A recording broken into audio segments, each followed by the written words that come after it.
নমস্কার, চলে এলাম আজকে আরেকটা নতুন ভিডিও নিয়ে। এখন দেখুন, মার্কেটে এর আগের ভিডিওটা আমি করেছিলাম, আপনারা নিশ্চয়ই দেখেছেন যারা, যে মার্কেটে এখন শুধুই খুশির খবর। আর আজকে আমি ঠিক তার উল্টো ভিডিওটা করছি, যে মার্কেটে কি এখন পতন আসতে পারে।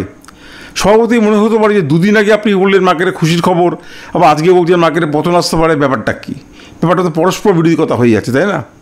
ঠিক তাই। কেন আমি আজকে বলছি মার্কেটে পতন আসতে পারে, সেটাকে ব্যাখ্যা করবো আমি, এবং সেটাকে নিয়েই হচ্ছে আজকে মূল ভিডিওটা। আর আরেকটা কথা বলি, যে আমি এই যে সদ্য ইউরোপ ট্যুর সেরে এসেছি, আমি যে আগে ভিডিওটা করেছিলাম, আপনারা অনেকেই ইউরোপ ট্যুর নিয়ে কিছুটা জানতে চেয়েছেন, যে এটা কতদিনের ট্যুর, কীরকম খরচপত্র বা কী ব্যাপার। আমি সেই ব্যাপারে ভিডিওর শেষে গিয়ে আমি আপনাদেরকে ব্রিফলি আমি সেটা কিছুটা বোঝানোর চেষ্টা করব। তা আসুন, আজকে যেটা মূল যে আমাদের ভিডিওটা, সেটাকে নিয়ে আজকে আমরা আলোচনা করছি। দেখুন, বুল মার্কেটের একটা নিয়মই হচ্ছে কি বলুন তো, 2 step down and 2 step up and 1 step down. অর্থাৎ মার্কেট যখন একটা মোটামুটি একটা র্যালি দিয়ে দেয়, তারপরে কিন্তু মার্কেট কিন্তু আবার একটা ছোট্ট করে একটা ফল হয়, বা যেটাকে কারেকশান বলে সেটা হয়। এটা মার্কেট কখনো একভাবে উঠে যায় না, মার্কেট সবসময় জিগজ্যাগ হয়েছে মার্কেট ওঠে। তাহলে আমাদের মার্কেট কিন্তু 22,000 থেকেও মার্কেটটা পড়ে গেছিলো। সেখান থেকে কিন্তু মার্কেট আমাদের এক টানা র্যালি দিয়ে এসেছে আজকে 1 মাসের বেশি সময় ধরে। অর্থাৎ প্রায় 7, 8 কি 10 এপ্রিল থেকে আজকে মে মাসের আজকে ধরুন প্রায় শেষ হতে চললো, মার্কেট কিন্তু টানা কিন্তু একটা আমাদের কিন্তু র্যালি দিয়ে এসছে। অর্থাৎ রেজাল্টের মান্থ থেকে কিন্তু মার্কেটের র্যালিটা শুরু হয়েছে। এপ্রিল মাসটা পুরো র্যালি দিয়েছে, এবং মে মাসে এখনও পর্যন্ত কিন্তু মার্কেটটা র্যালি দিয়ে আছে। র্যালি দিয়েছে কত? প্রায় কিন্তু 3,000 পয়েন্টের কাছাকাছি। টানা 3,000 পয়েন্ট নিফটি যাওয়া, এটা কিন্তু একটা খুব সহজ ব্যাপার নয়। শুধু নিফটি নয়, ব্যাঙ্ক নিফটি কিন্তু সবচেয়ে মজার ব্যাপার হচ্ছে যে ব্যাঙ্ক নিফটি কিন্তু অল টাইম হাই কিন্তু টাচ করে গেছে। তাহলে bank Nifty all time high touch করে গেছে, আর নিফটি মাত্র 4% কম আছে। অর্থাৎ অল টাইম হাই থেকে 4% কম আছে। এবার প্রশ্ন হচ্ছে, আমাদের বাজার কি পড়তে পারে? দেখুন, মার্কেটে আমি বললাম যে একটা জিগজ্যাগ হয়তো মার্কেট যায়, অর্থাৎ 2 স্টেপ আপ 1 স্টেপ ডাউন, এটাই বুল মার্কেটের নিয়ম। এবং সেক্ষেত্রে আমার মনে হয় নিফটিতে একটা ছোটোখাটো কারেকশান দিতে পারে। যদিও এখনও পর্যন্ত আপনারা যদি দেখেন যে কোনো অ্যানালিস্টই কিন্তু কারেকশানের কোনো সম্ভাবনা দেখছে না, কিন্তু আমি বলছি আপনাদেরকে, আপনারা কশাস থাকবেন, নিফটিতে একটা কারেকশান হতে পারে। কারেকশানটা কবে হবে, কিভাবে হবে, কতটা হবে, সেই ব্যাপারে আমি আপনাদেরকে পরে জানাচ্ছি। প্রথমে আমি বলি নিফটির সাপোর্ট রেজিস্ট্যান্স নিয়ে। নিফটি যখন বর্তমানে আমরা দেখতে পাচ্ছি যে 25,000 ক্রস করতে কিন্তু পারছে না, 25,000 যাচ্ছে, সামান্য একটু যাচ্ছে, আবার 25,000 থেকে কিন্তু ফসকে তলায় পড়ে যাচ্ছে। এবং তারপরে 25,000-এর পরে কি আছে আমাদের সাপোর্ট, তারপরে কিন্তু আছে আমাদের 24,800। আজকে বুধবার দিন আমি ভিডিওটা করছি, আগামীকাল বৃহস্পতিবার দিনে ভিডিওটা হয়তো 3, 3:30, 4টে নাগাদ ভিডিওটা পাবলিশ হবে। তা আমরা দেখতে পেয়েছি আজকে কিন্তু নিফটি কিন্তু 24,800 সামান্য নিচে গিয়ে বন্ধ হয়েছে। তার মানে এই নয় যে কালকে মার্কেটটা পড়ে যাবে, আমি সেটা বলছি না। আবার এও বলছে যে কালকে মার্কেটটা পড়বে না। তবে এখন স্টকগুলো যেরকম দেখা যাচ্ছে, যে স্টকে যে রাইজটা হচ্ছিল, সে কিন্তু অনেকটা কিন্তু কমে এসছে, এবং স্টকগুলো কিন্তু এখন বেশি উঠতে পারছে না। এবং দেখা যাচ্ছে যে নিফটি আগে 25,000 যাচ্ছিল, 2বার 3বার 25,000 ক্রস করেছে, করে কিন্তু নিফটি কিন্তু 25,000 ক্রস করে যেতে পারেনি। অর্থাৎ 25,000 ক্রস করে নিফটি পরের যে রেজিস্ট্যান্সটা ছিল 25,200, তারপরে 25,500। প্র্যাকটিক্যালি এখন কোনো বড় রেজিস্ট্যান্সই নেই। নিফটি 25,000 ক্রস করলে পুরো 26,200 যেখানে গেছিল, সেখানে কিন্তু নিফটি চলে যাবে, ঠিকঠাক যদি আমরা চার্ট দেখি। কিন্তু একটা কত সাইকোলজিক্যাল পয়েন্ট আছে, সেরকম 25,200 এবং 25,500। তাহলে আমরা কী দেখলাম, যে নিফটি কিন্তু 25,000 ক্রস করতে 2বার 3বার গিয়ে কিন্তু পারলো না, পড়ে গেল। এবং আজকের 24,800 কিন্তু আজকের ক্রস করতে গিয়ে কিন্তু একটা কিছুটা স্লিপ খেয়ে সামান্য একটু তলায় পড়ে আছে। এরপরে নিফটির সাপোর্ট কোথায়? বড় সাপোর্ট হচ্ছে নিফটির 24,500। এইটাকে আপনারা কিন্তু মেনটেন করবেন। 24,500 যদি নিফটি ওখান থেকে যদি পিছলে যায়, ওখান থেকে যদি নিফটি তার সাপোর্ট ভেঙে দেয়, তাহলে কিন্তু নিফটি অনেকটা পড়তে পারে। কতটা পড়তে পারে এটা এক্ষুনি বলা যাচ্ছে না। এবার নিফটি পড়ার ব্যাপারটা পুরোপুরি নির্ভর করছে কি বলুন তো, সেই সময় মার্কেটে কী খবর আসে। যখন নিফটি একটা র্যালি দেয়, যখন তার একটা কারেকশনের সময় আসে, মার্কেটে কিন্তু একটা কারণ খোঁজে। অর্থাৎ মার্কেট একটা কারণ খুঁজে বার করে। সে কারণটা হয়তো রিজনেবল না হতে পারে, কিন্তু এই কারণের জন্য একটা তো বলতে হবে, এই কারণের জন্য মার্কেটটা পড়ে গেছে। কারণ কি না, মার্কেট চাইছে একটা কারেকশান। মার্কেট যখন একটা কারেকশান চাইবে, মার্কেট তার কারণ খুঁজে বের করে দেবে। এবং একটা জিনিস জেনে রাখবেন, আমার আপনার জন্য কিন্তু মার্কেট পড়ে না। মার্কেট কারা চালায়? অপারেটর চালায়। অপারেটর কারা? যারা বড় বড় যারা ইনভেস্টার, যেমন এফআইরা আছে, ডিআইআইরা আছে, এইচএনআইরা আছে, তারা যদি মনে করে আমরা কোনো স্টককে নামাবো তারা নামাতে পারবে, তারা যদি মনে করে আমরা কোনো স্টককে তুলবো তারা তুলতে পারবে, তারা যদি মনে করে আমরা নিফটি এখানে গিয়ে ক্লোজ করতে পারবো তারা সেখানে ক্লোজ করবে, তারা যদি ভাবে নিফটি আমরা তলায় গিয়ে ক্লোজ করবো সেখানে ক্লোজ করবে। অর্থাৎ তাদের উপরে কিন্তু মার্কেটটা পুরোপুরি নির্ভর করছে। সুতরাং মার্কেট যখন কিছুটা ওপরে উঠে যায় তারাও চাইবে কি না মার্কেটটা পড়ুক, নাহলে তারা সেখানে কিনবে, ইনভেস্ট করবে, আবার তারা প্রফিট করবে। সেই জন্যই কিন্তু আমি বললাম যে 2 স্টেপ আপ আর 1 স্টেপ ডাউন, এইভাবে কিন্তু আমাদের শেয়ার মার্কেট চলে। সুতরাং নিফটি কোথায় থাকতে পারে সাপোর্টটা বললাম যে আপনারা 24,500 দিকে লক্ষ্য রাখবেন। আজকে 24,800 ভেঙেছিল এবং আপনারা সেই দিকে লক্ষ্য রেখে আপনারা কিন্তু ট্রেডিং বা ইনভেস্টমেন্টটা করবেন। এবার আমি বলবো খুব ইন্টারেস্টিং একটা পয়েন্ট, যে মার্কেটে যখন কারেকশান দেবে তখন কোন টাইপের স্টক পড়তে পারে বা কোন টাইপের স্টক উঠতে পারে বা কোন টাইপের স্টক বেশি পড়তে পারে। তখন যখন দেখবেন মার্কেট যখন র্যালি দেয় কিছু কিছু স্টক আছে খুব আনরিজনেবলভাবে উঠে যায়, অর্থাৎ তার ওঠার কোনো ততটা ওঠার কথাই না, কিন্তু স্টকটা কিন্তু উঠে যায়। এবং মার্কেট যখন কারেকশান দেয় তারা কিন্তু সব থেকে বেশি পড়ে, নাম্বার 1। নাম্বার 2 হচ্ছে যাদের রেজাল্ট ভালো হয়েছে সেই স্টকগুলো কিন্তু খুব একটা পড়বে না, আর যাদের রেজাল্ট খারাপ হয়েছে অথচ স্টক উঠে গেছে সেই স্টকগুলো কিন্তু কারেকশান হবে। তাহলে আশা করি আমি ব্যাপারটা আপনাদের বুঝাতে পারলাম যে রেজাল্টের উপরে কিন্তু এবারে ওপেননেসটা নির্ভর করছে, আর যে স্টকগুলো বেশি র্যালি দিয়েছে সেগুলো কিছুটা কারেকশান দেবে। সুতরাং আপনারা স্টক স্পেসিফিক হয়ে যান, আপনারা নিফটি ইন্ডেক্সের দিকে দেখবেন না, স্টক স্পেসিফিক হয়ে যান, তাহলেই আপনাদের ট্রেডিং বা ইনভেস্টমেন্ট করতে আপনাদের সুবিধা হবে। এবার আমি আসছি যে আমরা কোন সেক্টরের স্টকের দিকে লক্ষ্য রাখবো। আমি বরাবরই বলে এসেছি যে আমাদের কিন্তু ব্যাংকিং স্টক এবং এনবিএফসি স্টক কিন্তু আমাদের নজরে থাকবে, অবশ্যই নজরে থাকবে। এবং ব্যাংকিং স্টকের মধ্যে যেহেতু প্রাইভেট ব্যাঙ্কগুলো গতবার র্যালি দিয়েছে, এবার আমরা আশা করবো যে পিএসইউ ব্যাঙ্কগুলো একটা নেক্সট র্যালিতে কিন্তু পার্টিসিপেট করবে এবং অবশ্যই এনবিএফসি অর্থাৎ নন ব্যাঙ্কিং ফাইন্যান্সিয়াল স্টকগুলো আছে সেগুলো করবে। তারপর আসবে কি আমাদের হাউজিং ফিনান্সগুলো, হাউজিং ফিনান্সের দিকে আপনারা লক্ষ্য রাখবেন। তারপর আসবে আমাদের কি না ইন্স্যুরেন্স সেক্টর, অর্থাৎ ফাইন্যান্সিয়ালি যা যা আছে banking sector, insurance sector, NBFC sector এবং হাউজিং ফিনান্স সেক্টর, এগুলোর দিকে কিন্তু আমরা অবশ্যই নজর রাখবো, এগুলো কিন্তু বাড়ার সম্ভাবনা আছে। তারপরে আমরা অবশ্যই লক্ষ্য রাখবো মেটালের দিকে। নেক্সট যেটা আসছে সেক্টর মেটালের পরে আমরা আসবো যে আইটি তার পরে আসবে, মেটালের পরে আমি বলবো রিয়েল এস্টেট, তারপর হচ্ছে আইটি এবং তারপর অবশ্যই অটো সেক্টর। এবং আমরা তার সাথে সাথে কিন্তু আমরা একটা সেক্টর যেটা দীর্ঘদিন ধরে কিন্তু র্যালি দেয়নি, দ্যাট ইজ কেমিক্যাল সেক্টর। গত 21 সালের পরে যখন করোনা হয়েছিল তারপরে 21 সালে যে র্যালিটা দিয়েছিল সেখানে কিন্তু কেমিক্যাল সেক্টর কিন্তু মারাত্মক র্যালি দিয়েছিল এবং একটা স্টক 2 গুণ 3 গুণ মতো হয়ে গেছিলো। এবং সেখান থেকে র্যালি দেওয়ার পর আজকে কিন্তু প্রায় 3 বছর ওপরে হয়ে গেল সেই সেক্টরটা কিন্তু পুরোপুরি আপনার র্যালি দিতে পারছে না, সেই সেক্টরে কিন্তু আমাদের লক্ষ্যটা থাকবে। আর একটা কথা বলবো যে আপনাদের হাতে যদি ভালো স্টক থাকে সেই স্টককে আপনারা কখনো সেল করে দেবেন না, মানে নার্ভাস হয়ে, অথবা সেই স্টক পারলে সেই স্টকটা যদি পড়ে যায়, হয়তো আপনার কাছে একটা ভালো স্টক আছে, স্টকটা ওখান থেকে 5% 10% পড়তেই পারে, এটা কোনো ব্যাপার না। কিন্তু যদি পড়ে যায় আপনাদের কাজ হবে যে ফার্দার সেখানে ইনভেস্টমেন্ট করার, ভালো স্টককে শর্টও করবেন না, বেচতেও যাবেন না, এবং চেষ্টা করবেন সেটা পড়ে গেলে একটু বেশি করে কেনার জন্য। কারণ আমাদের মার্কেটে যে বিয়ার ফেস ছিল সেটা কিন্তু কেটে গেছে এবং আগামী দিনে আমাদের মার্কেট বুল রানেই যাবে। এবং আমার মনে হয় যে আগের যে হাই 26,270 এরকম ছিল সেটা এই বছরের মধ্যে আমাদের মার্কেট টাচ করবে এবং টাচ করে আরও মার্কেট কিন্তু ওপরে যাওয়ার পুরোপুরি একটা সম্ভাবনা আছে, এটা নিফটি চার্ট বলছে, তাদের রেজাল্ট বলছে। এবারে আরেকটা কথা না বললেই নয় যে আমাদের মার্কেট কিন্তু এখন থেকে পুরোপুরি নিউজ বেসড হয়ে গেছে, অর্থাৎ নিউজ বেসড যেহেতু হয়ে গেছে সেহেতু মার্কেট কী করবে, খবর খুঁজবে। দেখুন আমাদের যে এখনও পর্যন্ত আমাদের যে ট্রাম্পের যে ব্যাপারটা আছে সেগুলো এখনও পর্যন্ত আমাদের কাটেনি, অর্থাৎ আমাদের যে তারিফের ব্যাপারটা আছে এখনও কিন্তু ফয়সালা যেটা হয় সেটা ফয়সালাটা হয়নি, এবং সেই জন্য কিন্তু মার্কেট কিন্তু দেখবেন আমাদের প্রত্যেকটা মার্কেট খুব নার্ভাস আছে এবং প্রচণ্ড ভোলাটাইল আছে।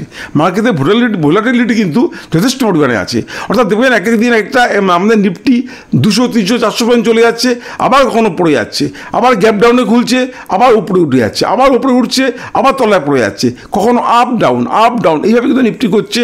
বোঝাই যাচ্ছে যে মার্কেট কিন্তু নার্ভাস, কারণ মার্কেট সবসময় ভাবছে কি এই বোঝার খারাপ খবর চলে এলো, এই বোঝার খারাপ খবর চলে এলো, বা এই বোঝার একটা ভালো খবর চলে এলো।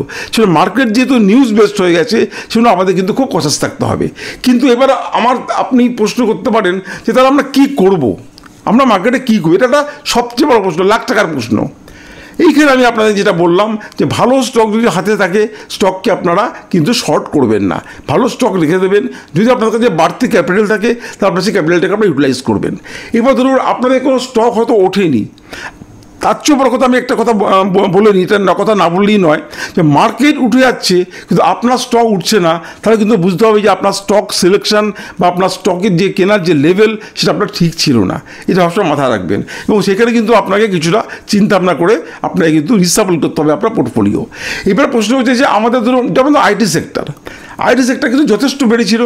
এবার হয়েছে কি অনেকে আছে কি সেখানে গিয়ে হয়তো স্টকটা সেল করতে পারেনি, ভেবেছি হয়তো এবার আমি একটু বাড়লে করবো, কিন্তু দেখো বাড়লো না, ওটা পড়বো, আস্তে আস্তে পড়লো এবং আস্তে আস্তে পড়লো, তখন যদি অল্প লাভ ছিল তখনও কেউ বেচেনি, ভেবেছে বোধহয় যে না হয়তো একটু বাড়বে, কিন্তু আলটিমেটলি সেটা পড়ে গেছে এবং আইটি স্টক কিন্তু একটা 30-35-40% পর্যন্ত পড়ে গেছে এবং সেগুলো কিন্তু যথেষ্ট র্যালি দিয়েছিল।